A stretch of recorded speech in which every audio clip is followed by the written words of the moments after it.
have more knowledge of the possibilities of the BRICS investment toward the world. So we are very thankful and very appreciated to have all these very important guests to explain how to use and how to proceed with this opportunity of BRICS investments. Besides the 5 countries, of course, this will be in the next moments. We will have the view that we will use in all the world. We are bringing Chinese, Indian, and India from India and from Brazil entrepreneurs in order to know how to get access to budget and financing. And we are very proud to and happy to have bauma as a host of this procedure.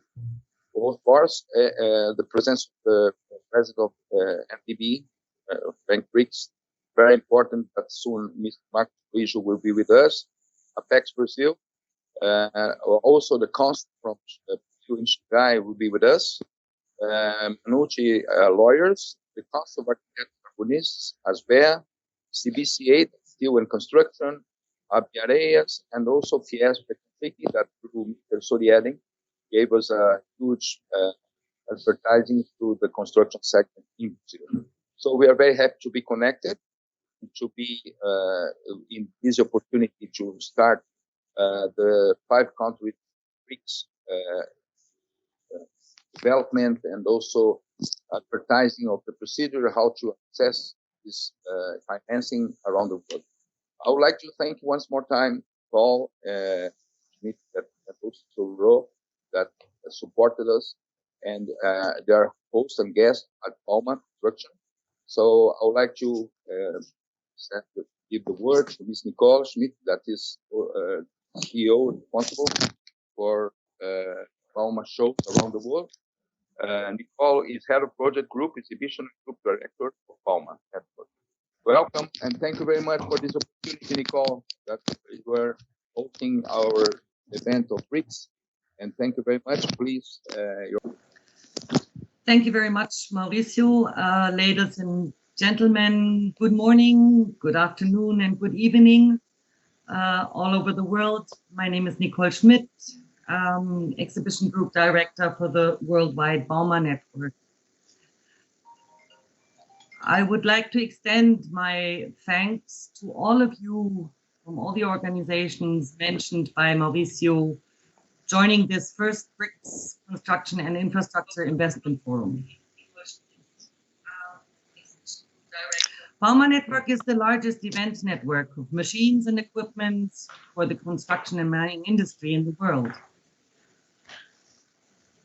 In addition to being present in all BRICS countries, which is the topic for today, we further bring together the 5 continents to Munich every 3 years at bauma Munich. Annually, our events contribute to the business development within the construction and mining industries worldwide. Our platforms foster relationships, allow companies to present innovations and exchange knowledge among technical professionals, executives, and other opinion makers in this market. Therefore, our global trade fair network plays an important role in the development of the economic in the BRICS members countries. We're more than happy about an event like this forum, born with the purpose of creating connections, sharing knowledge, and facilitating access to relevant information on financing of construction and infrastructure projects in economies of great potential. I wish everyone to have a great event by creating opportunities. Thank you so much. We would like to thank Nicole. Thank you very much. And also now we would like to send to pass the word of Rose that started us in Brazil and gave to those government. Mr. Rob Picard, the CEO at Messe München Shanghai. Thanks very much, Rob, and very welcome to your performance.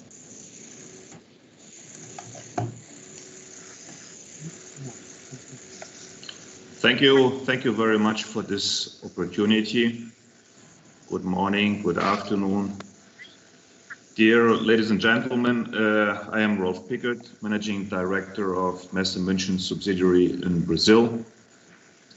I want to thank you for your presence at this first BRICS Infrastructure Investment Forum.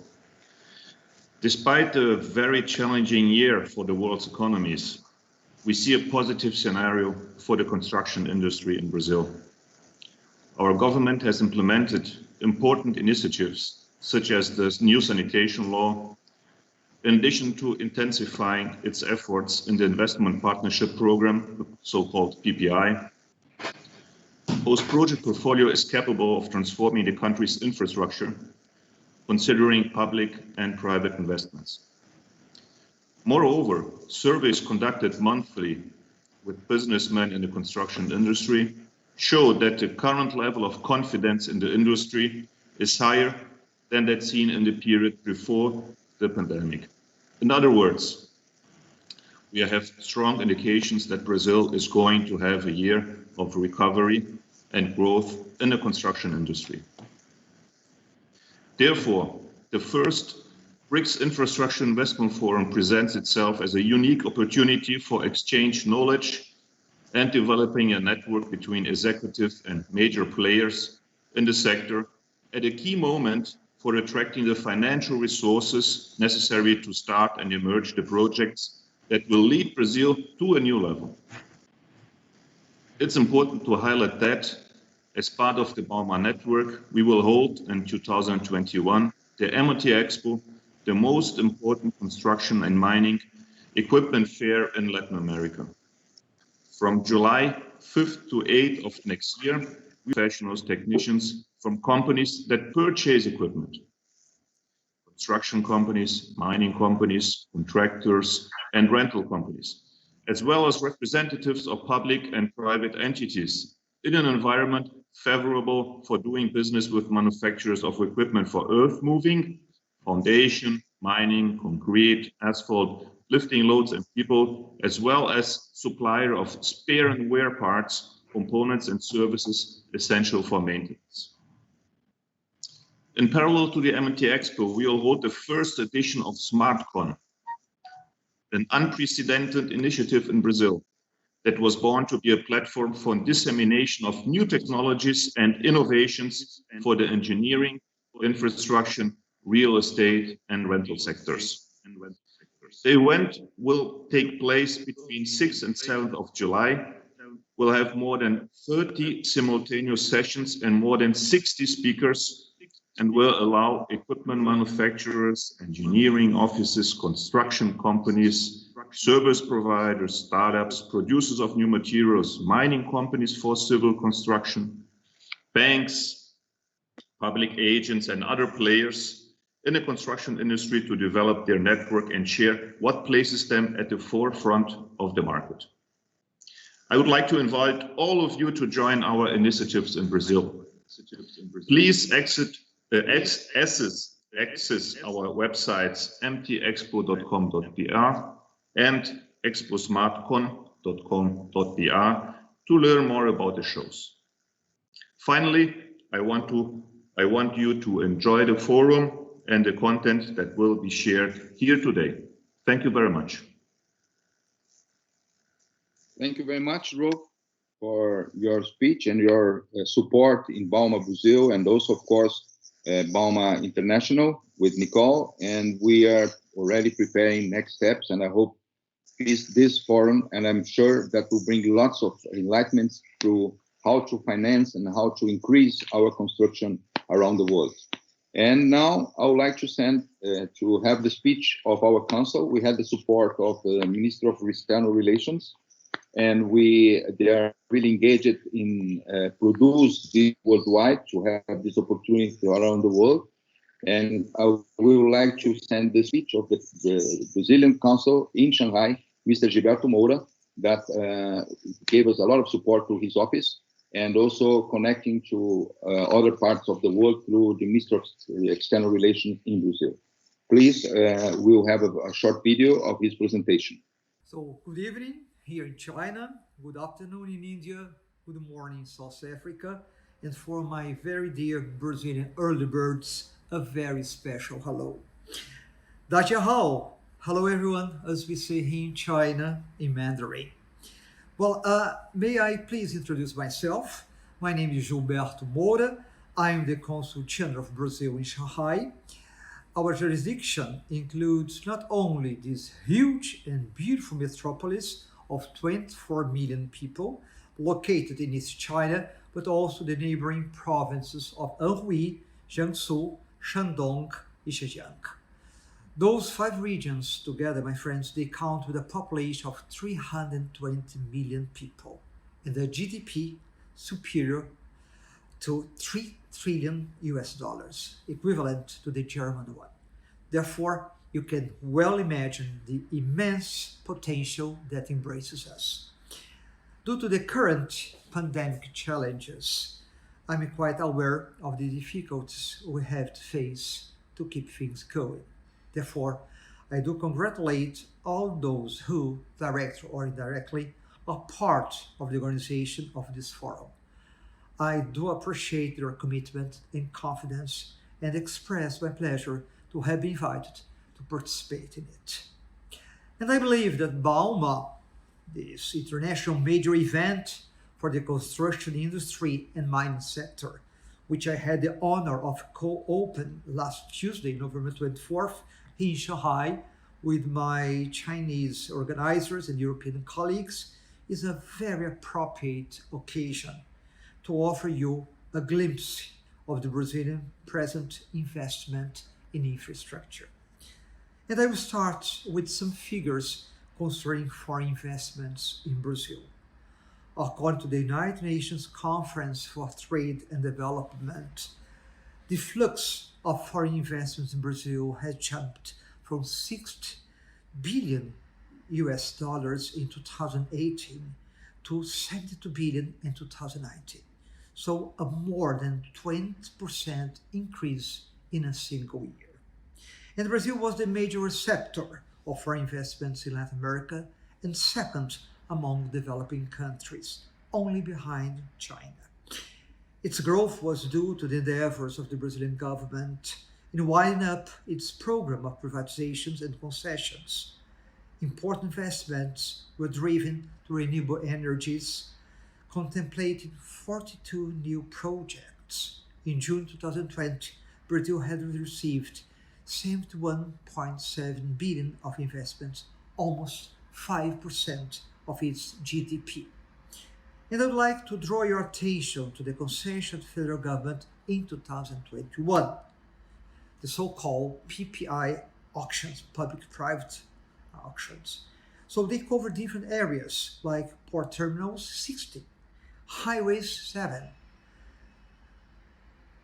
railways 4, defense and security 2, telecommunications 1, airports 24, fish terminals 8, parks 5, oil and gas 3. And concerning the generation of energy, an emphasis will be given for the renewable ones, precisely the wind energy. Also foreseeing our mining rights 2, regional development 2, and urban mobility 1.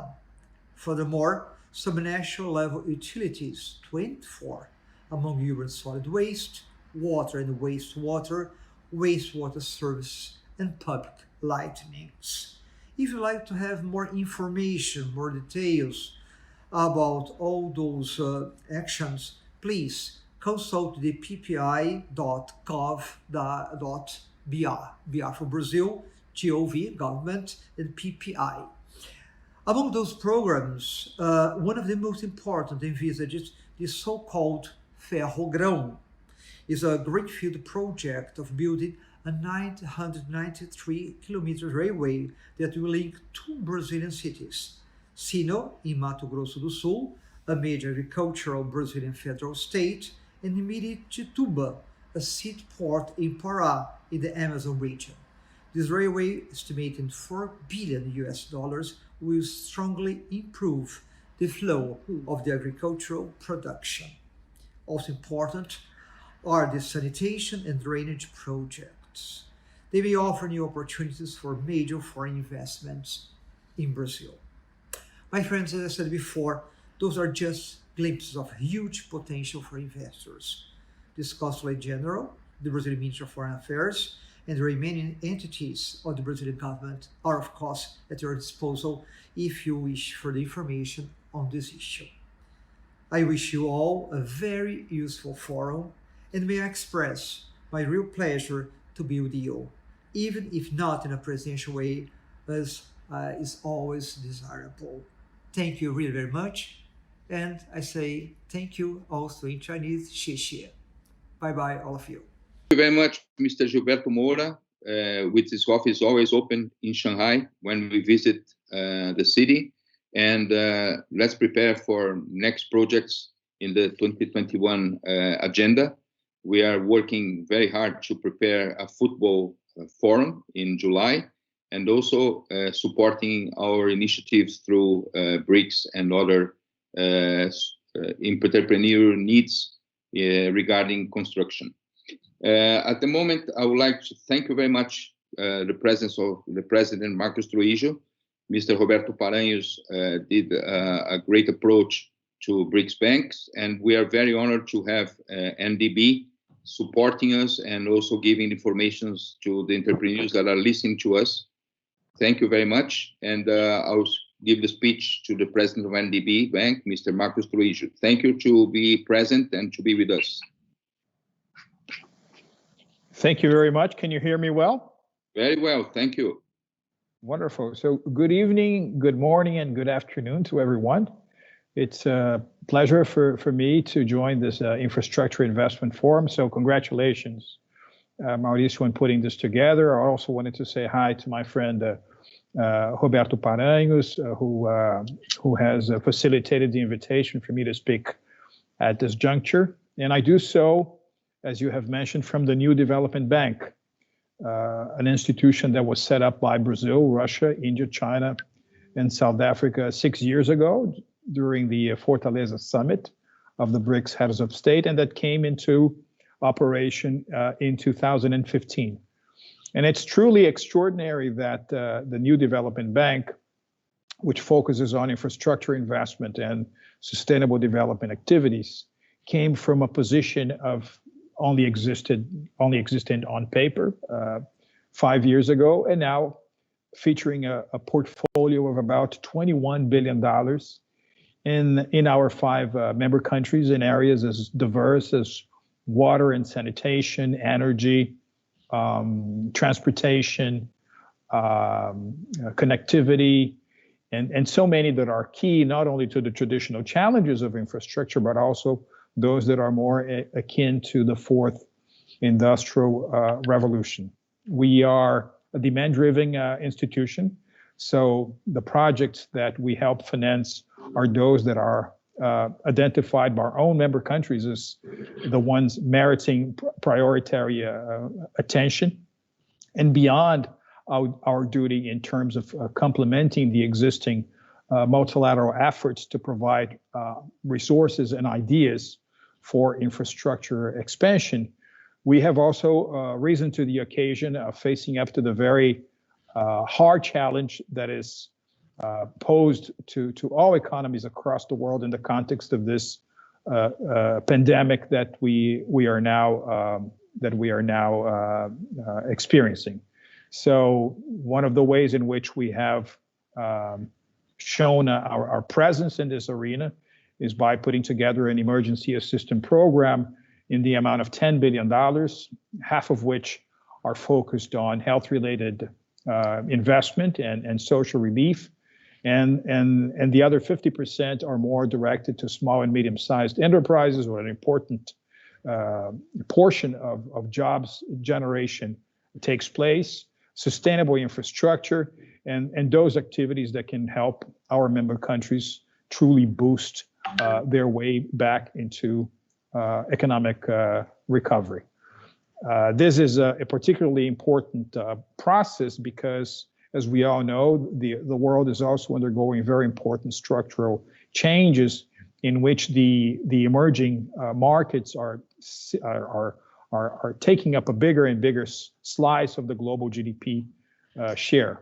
I always like to say that if you take into consideration the traditional G7 countries, they set up a combined gross domestic product measured by purchase power parity terms of around $40 trillion, whereas the set of emerging 7 countries, the 5 biggest emerging economies, China, India, Brazil, Russia, Indonesia, Mexico, Turkey, add up $53 trillion as combined GDP measured by purchase power parity. And then this is one other area in which we are also making efforts in the sense that we want the bank not only to be a BRICS bank, of course, we want to retain the BRICS character, and the BRICS will always lead the institution, but we are undergoing a process of negotiating our membership expansion, which will also extend the outreach of the bank and therefore make it even more of an important presence in the multilateral development world. For the next 5 years, there's a set of priorities that we are setting out to attain. So making the bank more sophisticated, more complex, having more 21st century tools to respond to the financing needs of our member countries. That is to say, having in our toolbox devices such as project finance, equity, very close attention to PPP, increasing the share of the private sector as not only a partner, but also as an exponentiator of infrastructure investment opportunities. Multilateral development banks have to be seen as conveners of opportunities and those that are also responsible for crowding in the amount of investment that can be put at the disposal of our member countries. We also know that in terms of development policy, there's a lot of modernization that is needed. The very traditional notion of infrastructure is going to have to be updated in order to encompass smart infrastructure, increasing the technological aspect of traditional areas such as transportation, logistics, energy, and so forth. And of course, in a world where there is a great need for countries to bridge existing resources that are there in the form of savings and the great opportunities that await investment in the developing world, be this hub for international cooperation, one in which our member countries can come together as sovereign nations and work in a very constructive way in the areas in which they have shared interests. So once again, it's a pleasure to join this group, and I wish you a very fruitful and productive conference. So thank you very much. Thank you very much, Mr. Marcos Trujillo. Thank you very much, Roberto Paranhos, for the chamber. And we are very happy that we could follow up next with the support requested by Chamber Brazil India to move towards India to continue with these seminars. And also thank you very much, President Marcos Trujillo, to have with us Claudia, that coming next to explain to our entrepreneurs how to proceed about this financing. And we would like now to have the speech of Mr. Almirante Sergio Segovia, that's the president of Apex, that is also supporting this event. Apex-Brasil is a sporting good association of Brazil. And thank you very much, Almirante Segovia, for the message. Please, let's continue. At the outset, I'd like to point out that amid the pandemic, investment in infrastructure has emerged as a key avenue for government recovering their economies. Several relevant Asian markets, including China, may benefit from this, with greater public infrastructure investments in the short term. In addition, according to Fitch Solutions, global construction industry is set for a timely rebound and positive increment during 2021, following an overall contraction in 2020 during the pandemic. Latin America is expected to have the fastest real growth among all regions. In this sense, I'm proud to present the work of the Brazilian Trade and Investment Promotion Agency, Apex-Brasil, in the attraction of foreign investments to Brazil.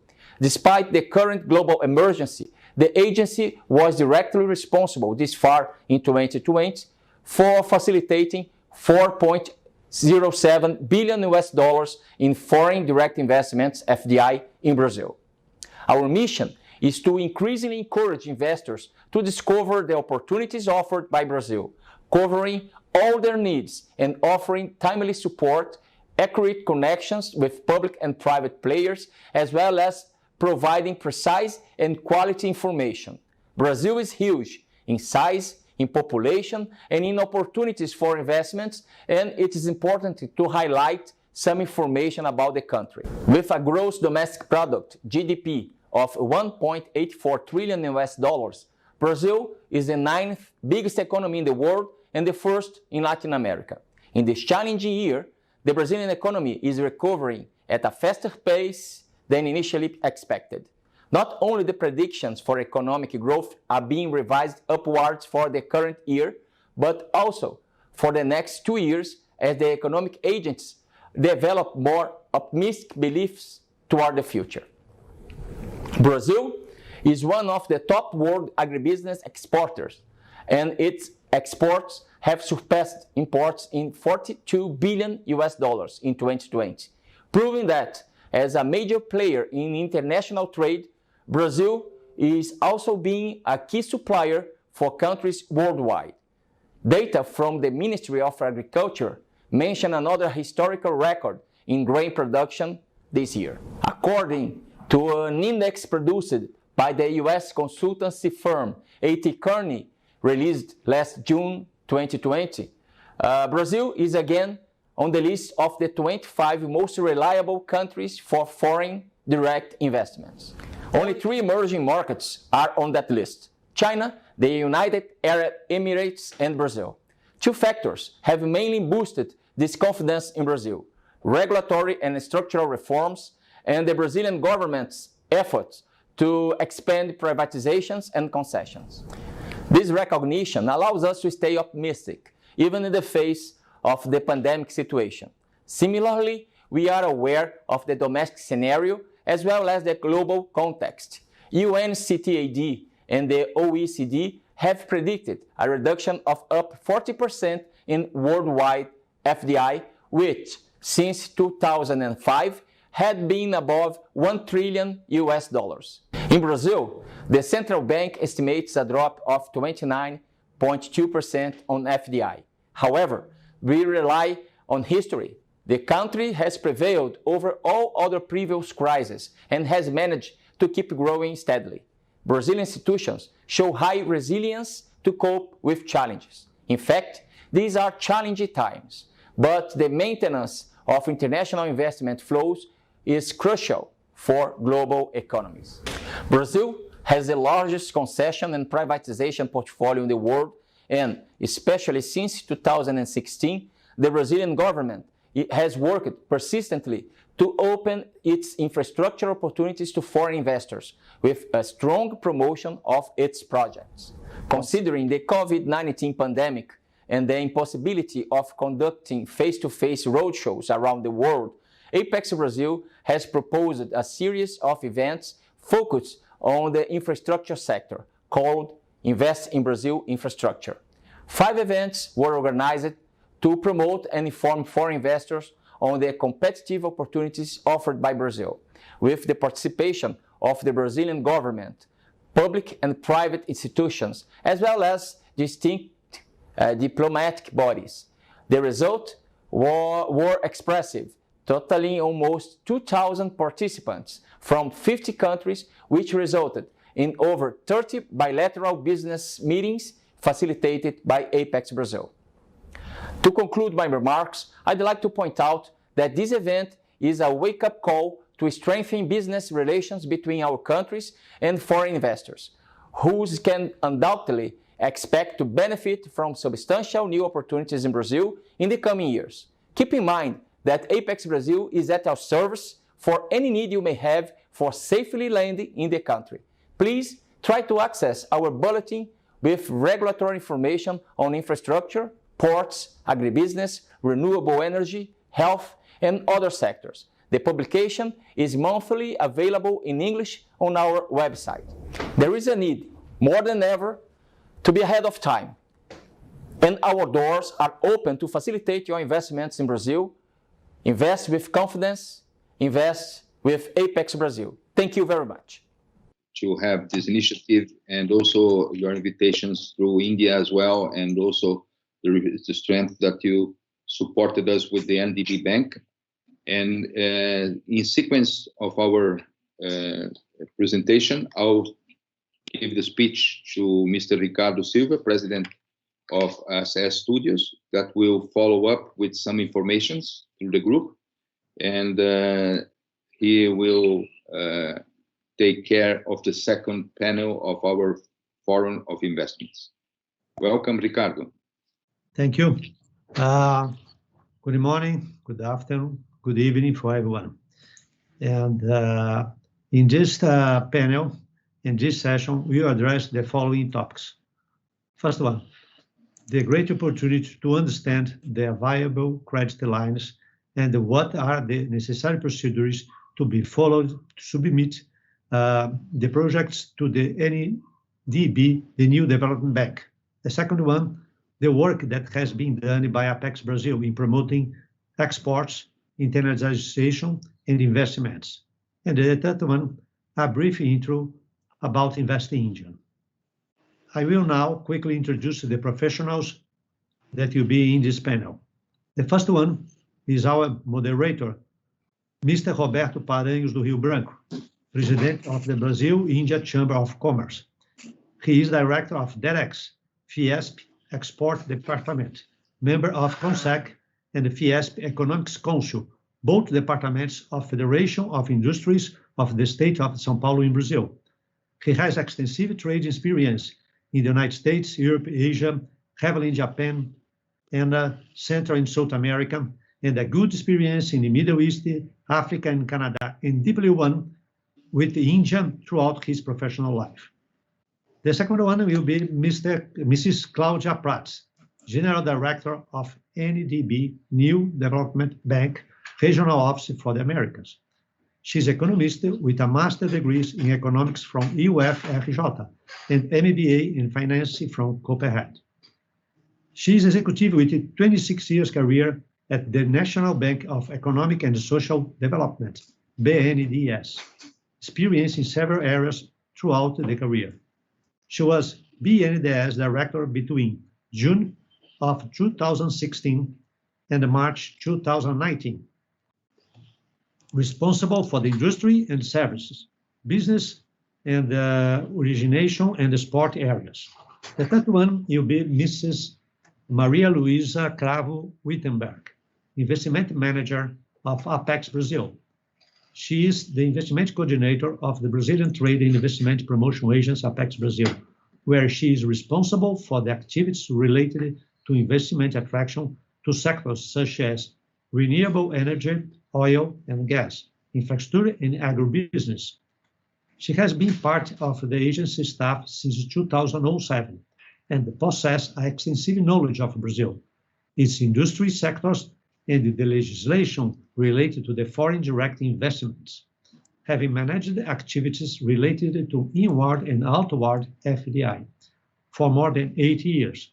Maria Luisa has vast experience and knowledge of FDI and has done extensive work related to the internalization strategy of Brazilian companies and the implementation in foreign markets. She will be followed by Mrs. Prema Soni. She's the co-lead financial investor initiative, infrastructure, real estate, energy, and Investing India, and the senior assistant of vice president. She holds over a decade of experience in financial services, including infrastructure, finance, and treasury. Her focus at Investing India has been on attracting institutional investors such as sovereign wealth funds, pension funds, and private equity to invest in India. The last one will be Mr. Ronaldo Cury de Capua, chairman of the board and director of the institutional relations, investor relations at Cury Construtora. He also occupies the vice presidency of housing of Sinduscom São Paulo and a member of Fiesp de Consique and the director of Abra Inc. And now I will pass the word for Mr. Paranhos that will conduct this panel. Please welcome Mr. Roberto Paranhos. The word is with you. Okay, thank you, Ricardo. So good morning to our Brazilians, good afternoon to our Indians, and good evening for our Chinese friends. Congratulations, Mauricio, and all of you, the team, Ricardo, for this event. Thank you for Marcos Troijo to join us in the opening event. And important that that's why we're so much involved, because in sports, we are talking in a big way, in the sense of the whole production chain. Many people think only in a player, soccer player, or some player in any sport, but we're talking about, that's why the New Development Bank is with us. In infrastructure, we can be also developing some good, important opportunities. Plus, the image of a country is very important when we talk about sports. It's very easy to understand why United States of America, Russia, among many other countries, have been investing so much in sports. When you go to any Olympic Games or any other tournament like those important tournaments. But anyhow, we have this event in China, and also we are involved. Mauricio is also director of our Chamber of Commerce, and we are trying a long time to develop in a big way sports with India. So also we have in February, I believe it's 23rd or something, also such a big event in India.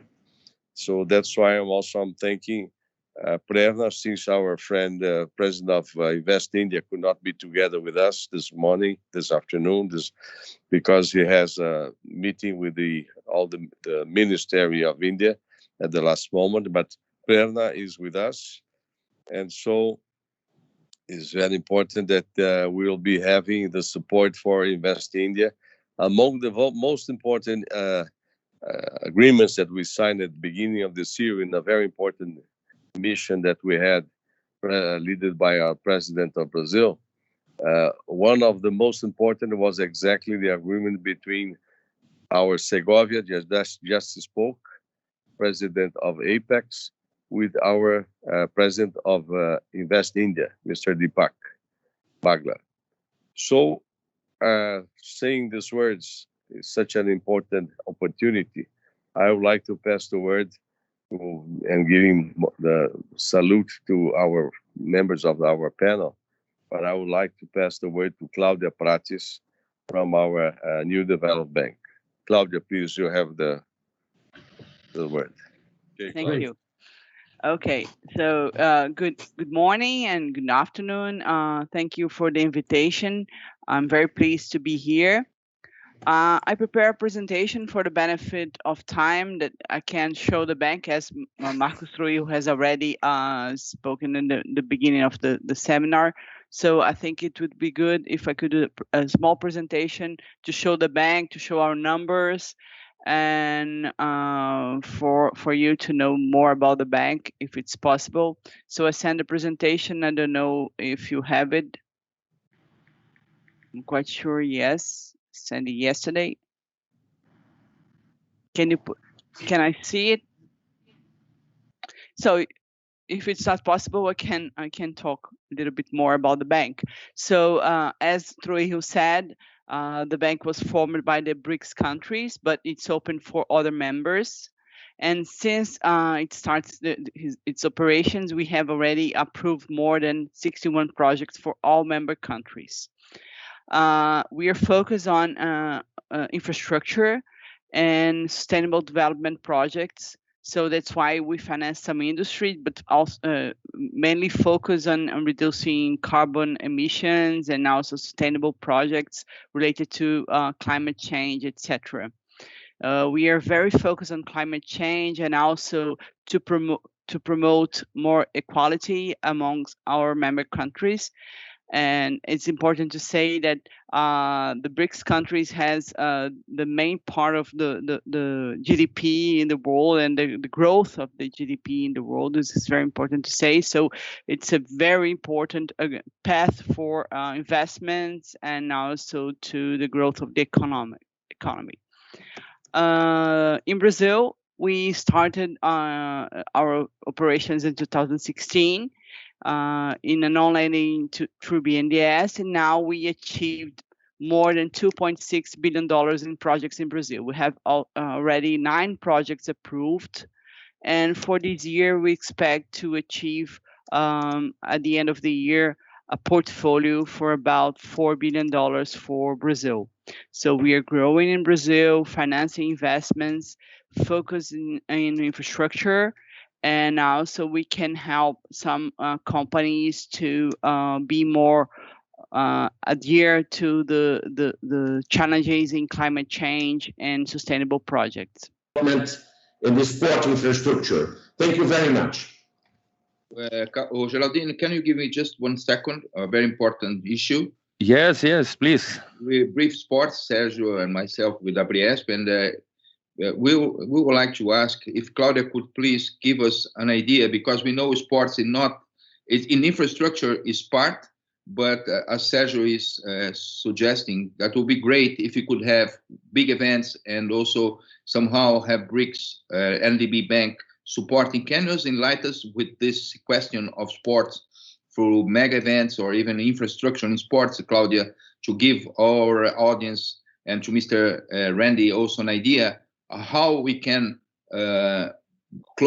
work closer to NDB Bank regarding infrastructure in sports?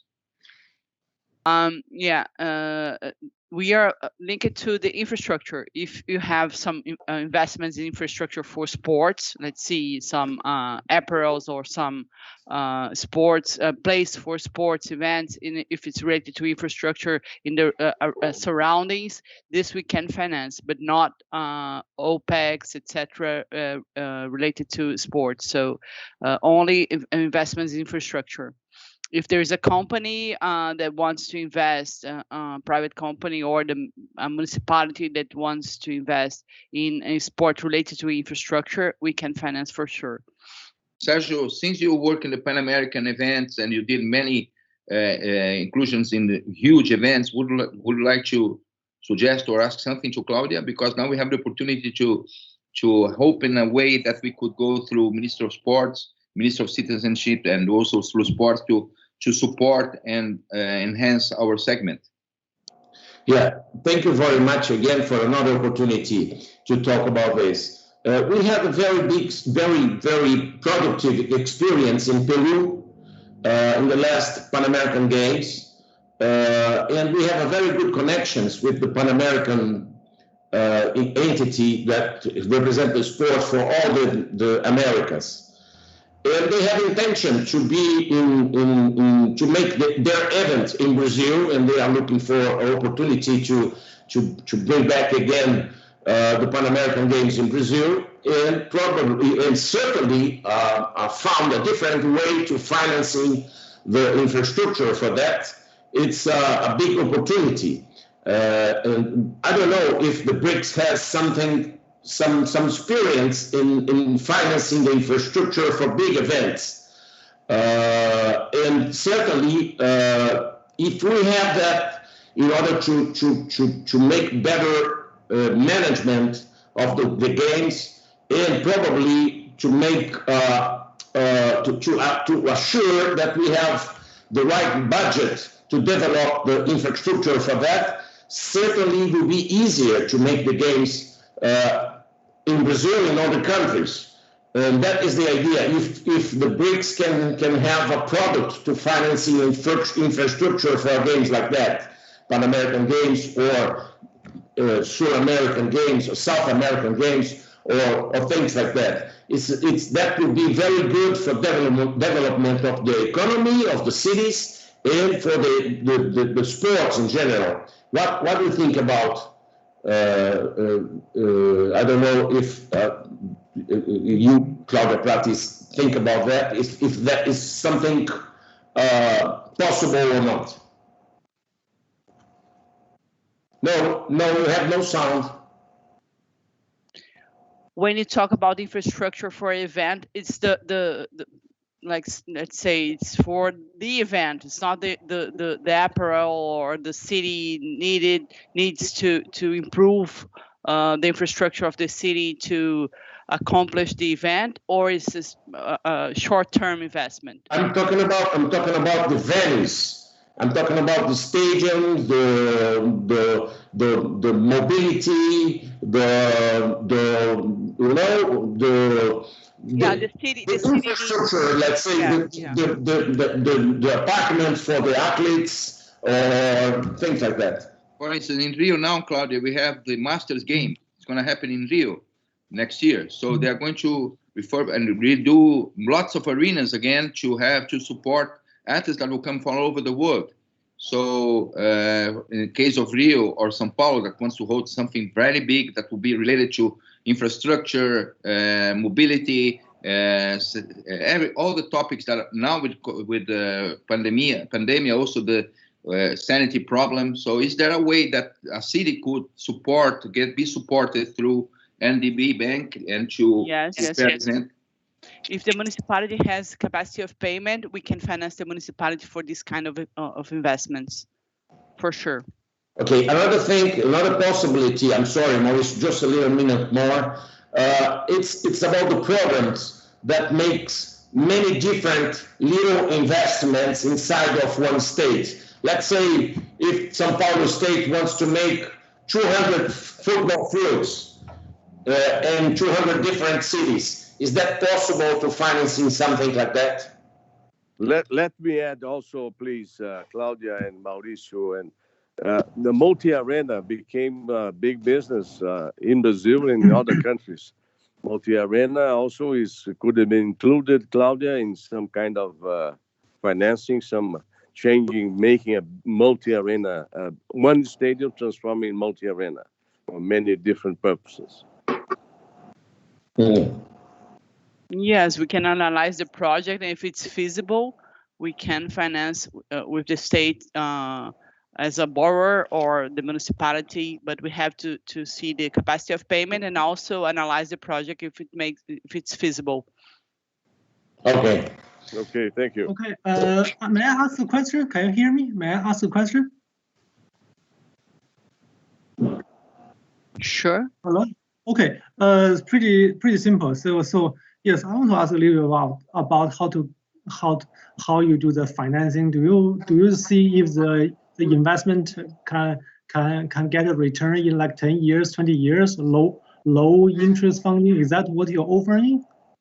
No, we have to analyze the capacity of payment of the municipality or of the state and see the feasibility of the project in the planning of the state or municipality, and if it makes sense, then we analyze, because it's the municipality that is the borrower, not a company that has return, etc. But we have to see if it's feasible. Okay, I thought you were giving funding for return. If you're not giving funding for returns, since we are working on something, and we believe if we get closer to hold some sort, let's say, to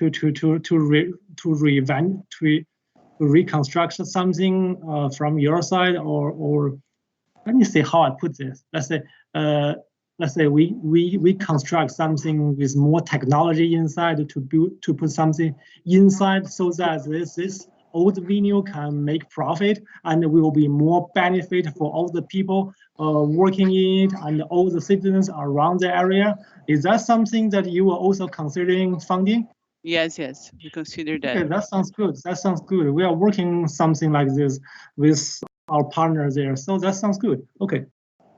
Claudia, one more question, please. Is that possible to use for guarantees in a financing the future incomes of some project, like that? Let's say if we build or make a renovation of one stadium or one arena or one sports facility, and that will have an income along of the years, we can use the incomes of that project as a guarantee for the financing? No, because as we work for that with municipalities and governments, we work with sovereign guarantees normally, not with the revenues of the project. But This is for project finance, and for project finance for stadiums, we are not analyzing for now on, but we can look for, but not at this moment. No, I'm talking about private business now. Private business, normally we do corporate guarantees, and for sports, we are not prepared to finance with the revenues. It's a very new business for Brazil, for the member countries, so we have to analyze that. But normally we work with corporate guarantees. Yeah, because we have in here very successful operations in terms of incomes in like Palmeiras stadium. It's a very profitable project. And they have revenues for long terms, and the financing in long terms in Brazil is the most difficult kind of funding, because we have no funding for long terms in Brazil normally, you know, for private business. And the private business, sometimes we cannot have success in that, in to make that business, because we have no this kind of loan. It's just that is the reason. But it's something that's out of question, or it's something that we can be we can have some appreciation from the bank. No, we have to look for the project and see if it's possible. But normally we have in Brazil, we have long-term financing by BNDES, by Caixa Econômica. Caixa Econômica is very normally finance for long-term for stadiums, etc., and also BNDES, and also Banco do Nordeste, and also regional development banks. So we have plenty of banks that can finance, also NDB can analyze. But normally for private, for sports, we work with sports. We never work at the NDB, so it will be the first one. So in my opinion, it should be corporate guarantee, but we have to analyze if the revenues, etc., is so secure, maybe we can finance. So we are talking theoretically, so we have to see the project, etc. Yeah, thank you very much. Everything is very new. I'm sorry for a lot of questions. No, that's okay. I'm okay. So Mauricio has my email. If you want to discuss further, we can make an appointment or video conference. No problem. Thank you. Thank you, sir. Sorry, Geraldini, but sports is my passion, so we interrupted your panel. Please go ahead, Geraldini. Perfect. Thank you, Sergio and Randy and colleagues. And now I will pass the speech to presentation of Mr. Day Neves. This is the next.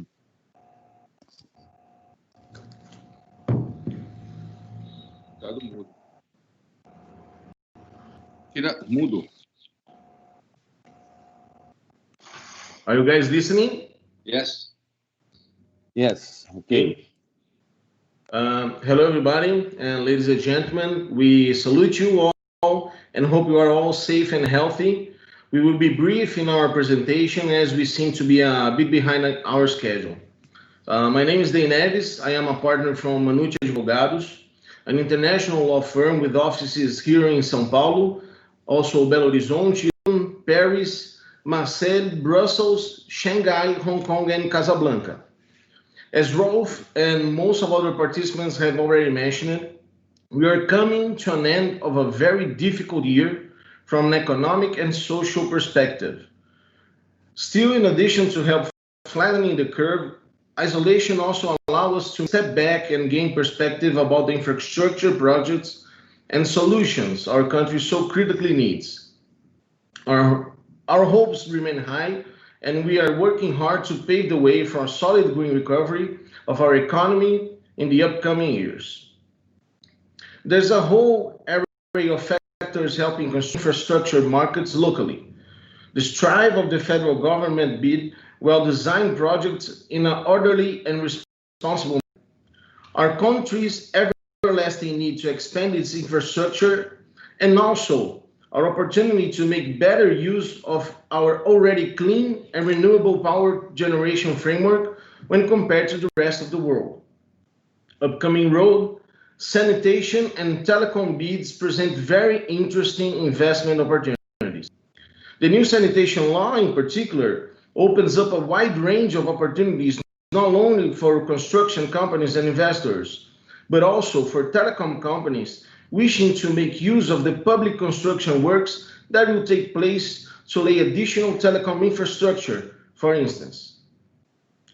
Clean energy production also remains strong in Brazil, with distributed power generation breaking a series of records year after year. All of this will require massive amounts of investment through financing. Thiago Ficheclitza, by my side, is my partner responsible for energy and project finance in our firm, and he will also briefly talk about financing options in Brazil. Well, hello everybody. While we have BNDES and other local development banks to meet financing needs, well, BNDES it's really refocusing its activities on project structuring and development for a few years now, and its available funding is just not what it once was. In addition to that, application requirements do not always meet companies and investors' qualifications. Private banks, in turn, may not always offer the most interesting, the most attractive interest rates, even in low interest rate scenario. These factors suggest a solid playing field for the NDB and other major lenders. Now, NDB is one of the most recently constituted multilateral institutions. On one hand, the bank's accelerated project pipeline with over $2.5 billion in approved investments throughout Brazil in just a few years. This generates a lot of optimism for the future activities in financing infrastructure in Brazil. On the other hand, novelty also generates queries and I guess leaves the private sector wondering what would be the best strategy to access the bank's financing options. I guess this is also reflected in the bank's disbursement track record so far. I guess less than 20% of the bank's investments approved in Brazil were committed to the private sector in particular. Everything else went to the public sector. So, well, we just to leave you guys with this message and say that as an international law firm, we are able to provide support to national and foreign investors interested in participating in construction and infrastructure projects such as the mentioned. Our firm's international reach, environment of investment opportunities in which multilateral players such as NDB and international chambers of commerce have a central role. So thank you all very much for their presentation, for your time.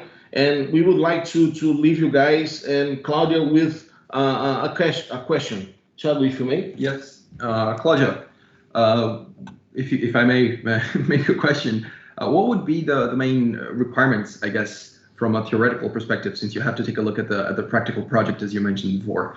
What would be the main requirements for a company to be financed, a private sector company to be financed here in Brazil by the NDB? So have to have a balance sheet and etc. and rating and a good project to be financed. But the limit that we finance is $50 million at least and up to $300 million. So it has to be like a big project. But if it's a smaller project, we have some on lendings to regional development banks or through BNDES that could be used as well. So this is our strategy because we are a small bank. We are starting. We have 170 employees. So in 5 years, we achieved $20 billion, but mostly, as you said, with sovereign projects. But we are growing the private projects. And once we are growing, we are going to finance more projects. And maybe we're going to reduce our limit or a floor for financing, but we have this strategy that with on lending that can be for private sector as well, especially for municipalities in these regional banks. Do you do equity as well, or only financing? Yes, equity, but not for projects. Normally through funds, because as we are small, we don't have a structure to follow a company, to be in the board, etc. So through funds. Thanks. Thank you, Claudia. Thank you, everybody. Thank you, Mr. De Neves, Mr. Thiago, and Claudia. And now we will pass the speech to Mr. Sérgio Cansado. from ADN Construtora and Incorporadora for your presentation. Sérgio, please. Okay, thank you, Gus. Good morning, good afternoon, good evening for everyone. It's a pleasure to participate in this important event. I am the Financial and Credit Director in a real estate incorporation and construction company in São Paulo, state countryside, Brazil, called ADN, that has constructed about 5,000 social interest housing and is growing strongly and is sustainable. I would like to say that Brazil has a large and one of the best opportunities for investments in the civil constructions industry. We have a high housing deficit, about 7 million of houses, 90% concentrated in low-income families. The Brazilian population needs about 1 million houses a year to meet its growth demand beyond infrastructure, which is also very meaningful too. New opportunities for funding and financial funds are really welcome to invest in the growing real estate market in our country and infrastructure. We'd like to know how Brazilian construction companies could access this financial resource to finance our infrastructure necessities and our interest housing. I don't know, as Claudia Prats has told us, if NIDB could be financed housing interest, social interest housing in Brazil. We'd like to know how we can access this important resource. Please. Enjoy the forum. Thank you, everybody. Thank you, everyone. Thank you, Sérgio, for your presentation. And now, Mr. Ricardo Silva from S Studio to coordinate the questions and answers. Ricardo. Yes. Geraldine, thank you very much also for the invitation last year to visit the Banco BRICS in Shanghai. I hope we'll go back soon. We have a very big forum in football in July. Okay, and we are looking also to work India with Mr. Paranhos. Mr. Paranhos is not aware, but they changed the date for 23rd of April. So we have plenty of time to organize Bauma India with more accuracy and have also our agreements with Apex in order to go to India next. And we thank very much, Claudia, to enhance and to also give us opportunities to ask. And also Mr. Rolf Picard from Messe München for Brazil would like to make a question to Claudia regarding financing. Please, Rolf. Thank you, Mauricio. Claudia Pratis, thank you very much for your speech and for your information. I just have a question here that is surely a question that many companies that are looking for funding for their projects would have, and it's regarding the average of the interest of the loan that the new development bank could be granting for the companies. Just an average to have an idea. Yeah, we work with LIBOR plus a spread, and the spread depends on the rating of the company. So it's dollar plus LIBOR plus the spread. And for sovereign loans, we have the table of spread is public, it's on our website. But for private companies, it depends on the rating. So we work with companies BB, BB plus, etc. But depending on the rating, we have a range of spreads. 2.5, 2.6, depending on the risk of the project. Okay, thank you very much. Thank you. Sorry about the presentation I sent yesterday, so I was not prepared to share the screen, but it will be available in the website of the event. Thank you. Yes, very good. Also, I would like to thank Mr. Cansado. Mr. Cansado that also is representing Fiesp as well, besides his company. And I would like to try once more. I don't know if there was a fixing method through the computer of Mr. Kuri. Is it, can we try again? No microphone, no. I think that you should change the computer. Maybe it's a problem in the computer. Or if you want to go through your phone, your cellular phone, maybe we could listen to you through your phone. Okay? Quer perguntar alguma coisa? The mobile, I mean the mobile. Mobile, yes, mobile phone. Maybe you change and then we can listen to you. Mr. Soriadin, that is found also for Department of Construction. He would like to make a question to the group and to you, Claudia, besides, please. Oi, Cláudia. Tudo bem? Cláudia, depois o Maurício traduz para mim. Eu queria saber quais são as perspectivas de verba ou financiamento para infraestrutura da construção civil. O que vocês têm de objetivo aí para infraestrutura privada? Mr. Soriadin is director of the Department of Construction of FIESP, and he's asking what is the financing proposal to NDB regarding construction in Brazil, private sector. Yeah, for private sector construction, only if they sell for municipalities and also for states or for a private company that's going to do a project. We don't finance like a company if it's not related to infrastructure or social or environmental projects. So it has to be like an infrastructure project. If the company is going to invest in a sanitation project or in housing, up to now only for municipalities, not for housing. We don't finance actually, but social infrastructure like hospitals and schools, yes, we finance. So depending on the project, we can finance, but not corporate finance for current investments. This we don't finance.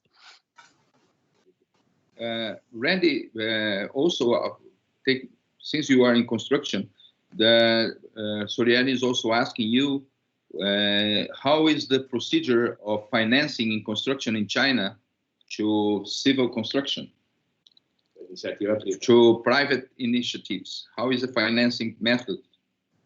It depends on what exactly you want to build. I mean, that is a huge topic. We specialize in sports construction, and to do that, it will go through a lot of regulations. Depends on what the nature of the infrastructure will be, and talk with the local government. And normally for sports venues, they will at least match up your investment, but that depends on the location.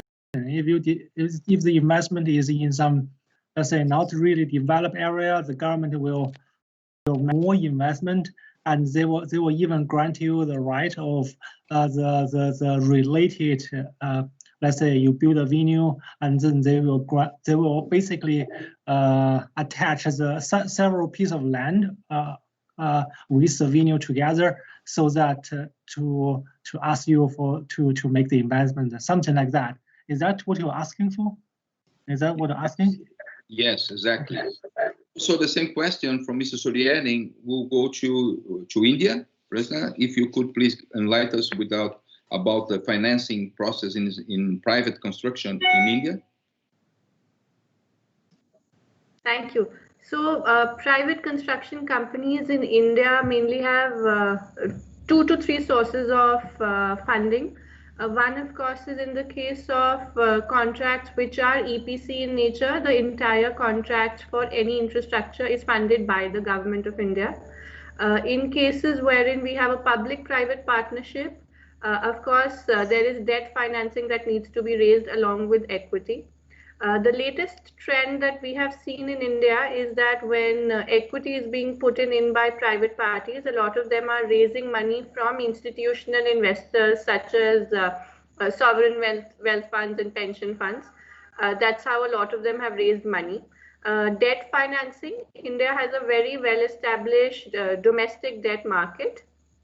In addition to that, we have a potential for external commercial lending which comes in from outside the country. There are significantly relaxed regulations in India. So any entity that would want to borrow from their own home country, or they would want to borrow from any bank in their in their country, they can do that as well.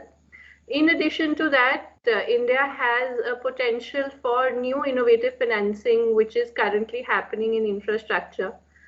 So the way we have real estate trusts called REITs, which are very well established all over the world, India has also set up a financing potential for private companies by way of InvITs, which are infrastructure investment trusts. In these, a lot of private parties actually put their existing assets, which are operational in nature and revenue generating, into a separate trust. This trust would get funding from the public by way of listing the particular trust or from institutional investors. The benefit of doing that is existing assets are moved away from the balance sheet of private companies, and they have enough capital, which then is used for new construction. For a lot of projects, multilateral agencies such as NDB, AIIB have also been supporting the government, wherein money is provided by these multilaterals to the government and in addition to private parties. I know I've taken too long, but just one additional thing which I think is very interesting that is happening in India is when we realized that private contracting companies don't have enough money to actually put in equity on their own.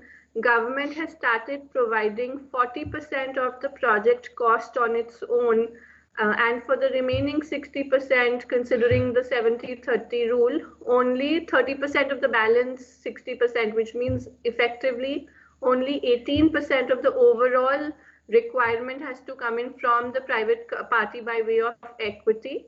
And since there's government money coming in for 40%, banks are very comfortable in lending projects as well. I hope that answers some parts of what you wanted to ask. Mauricio, let me add, Brenna, if you allow me. You Sure. know, India and Brazil, still the activities is still very apart. Is the great we've been doing for a long time. And then it's why some years ago, I proposed the BRICS to have something, to have a soul, to have, finally this came true. And thanks heaven, this is working very well. On the other hand, also, Mauricio, there is only one important, the most important Bank of India, State Bank of India. They have an office here in São Paulo, and they were trying to start to work. They are working mainly bank to bank. Now, at the beginning of this year, I've been helping them. They've been asking to help them to make meetings, and they were preparing themselves also to work for private companies here. And because of the pandemic situation, they postponed it. But we can make a meeting with the guys that takes care of India. I'm sure that Claudia knows the State Bank of India here in Brazil, and they are Americas is based in Park Avenue, New York. The main person that takes care of Americas. So anyhow, also this is something that can be explored. But Brenda gave a very wide, again, very good explanation of what can be done. And also another thing, India works very well with their Exim Bank. So they have for each country some special programs they have for South America. I know the president of Exim Bank. You know, Exim Bank in Brazil is under BNDES. They say it works, but for me, it doesn't exist. But in India, well, they have some special programs for Indian companies that wants to invest here in Brazil or in South America. They have some special limits for also those investors. Okay? Thank you. Thank you, Roberto. Also, Mr. Soriani, thanks the position of president and also from Randy. And he said to Claudia that he prefers the Carioca sotaque instead of English, okay? Well, I think that if I would like to leave open to questions. We have questions that we'll make available from Brasilia, from Santos. We have many questions that we are going to direct to you because our audience is requesting a few plans, and we orientate to send directly to all of you that are part. We are going to put available the presentations, all of you on the website. And please, if there is any other question of the panel to enhance and to increase our opportunities, having the chance of Apex that's present. Also, I would like to thank Luis Marcos from the Office of China, Apex in China, that's also listening to us. He's there. And we will direct our efforts to next event in India and the football event next in Shanghai. But thank you very much, Luis Marcos, for your presence. And it seems that Sergio wants to ask something. No? Okay. Just, Claudia, again, I'm sorry.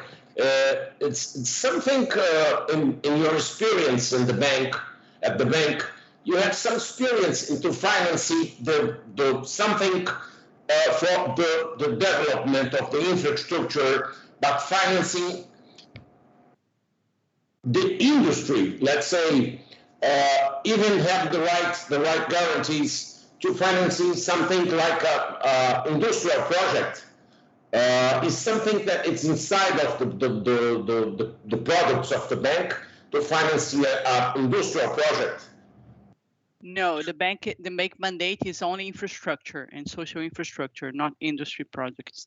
Only if it's environmental projects or sustainable projects. But we don't finance industry. It's not in the bank's mandate. Okay, thank you very much. You're welcome. Claudia? Yes.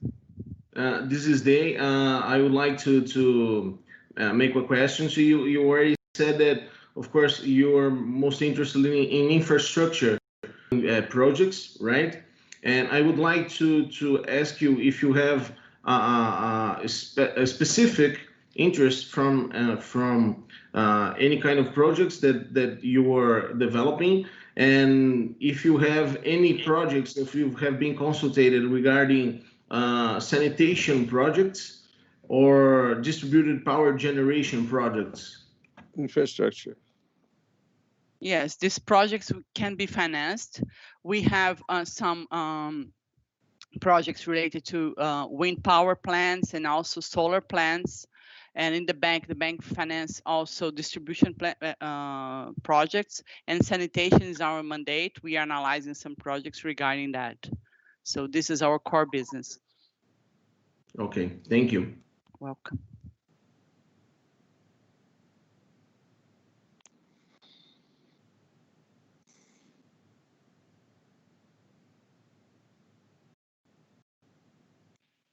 Okay, I would like to thank all of you and also prepare for the next steps. We would like to continue this presentation. We had some requests from Brasileira also here in the chat to have this event more in Brazil. We have a plan for 2021 to have a huge infrastructure and general investment event in Brasilia, supported by Congressman Júlio César, Roberto Alves, and César Silva, that were with us in Germany, and they want to promote a huge event. And of course, we are talking to bauma and MMBR to continue our efforts through South Africa and through Russia and to India, and of course Brazil, because Mr. Rolf, I don't know if you want to say a few words about the show Sobratema, actually bauma show in July. So we would like to have this kind of chapter. Of course, this is the first experience. I am very positive that we can increase and make it even stronger to go into 5 countries and also to promote it next India with the support of Apex. So all our partners, all our friends that are part here, Mr. Cansado, Mr. Randy, that is always with us in China to promote mega events, and all the team that was here at this event and the people that were seeing us. Also, Nunusi and Mr. Geraldini from CAL, and also Representative Asbea, CBCA, that is still in construction, that was part of our support, Abrareias, and of course, the Consic Fiesp, that gave us a lot of support through Mr. Sorielli. Mr. Paranhos also, it was great, and we could make this event even bigger. And also we have the first event premiere of our possibility in India. Thank you very much for all the support of Chamber of India, and I'm really excited to work with you in this sequence of projects. And well, this is, I think, the moment to say goodbye to everybody. Thanking again Mr. Marcos Truijo, and to you, Claudia, to the support. Maria Luisa, that was great. Also, India, thank you very much for the numbers. And as well, and Sergio and all the participants that were earlier here, and the office of NDB in Shanghai that gave us full support. And sorry for any technical problem. This happens when we have online events. And I would like to ask Rolf if he wants to say something to end the presentation, or somebody else just to say goodbye. Just before closing, Mauricio, thank you again. It was a pleasure to help to make this a very good event. I thank you very much, Claudia, you and our Marcos Truijo for joining us. Also our friends from the NDB Bank, from Segovia, and Maria Luisa from Apex. And I think very much Prerna. Please, again, thank our good friend Deepak, very proactive and a very good participation, Prerna, you had. And be ready for next year to have something moving on, not only in the big way that is moving with Apex and our chamber, of course, but mainly for the sports that we are having some event in India. So thank you again, and thank you for all of you. Thank you. I would like to also to Ricardo Silva, that was in the back of this presentation and website, and talk to all the participants. Please, Ricardo, put your expectations here. I'd like to thank for everyone. Claudia, I know that your time is so short. Thanks so much. You made a great effort to be here with us. Thanks so much. And also for Prema, from our friends from Apex. And I am more than happy. It's the first step. And I believe the next countries, the next phase, will be better, because people start to have more information and knowledge about what are available and what the NDB is doing, Apex is doing, also invest.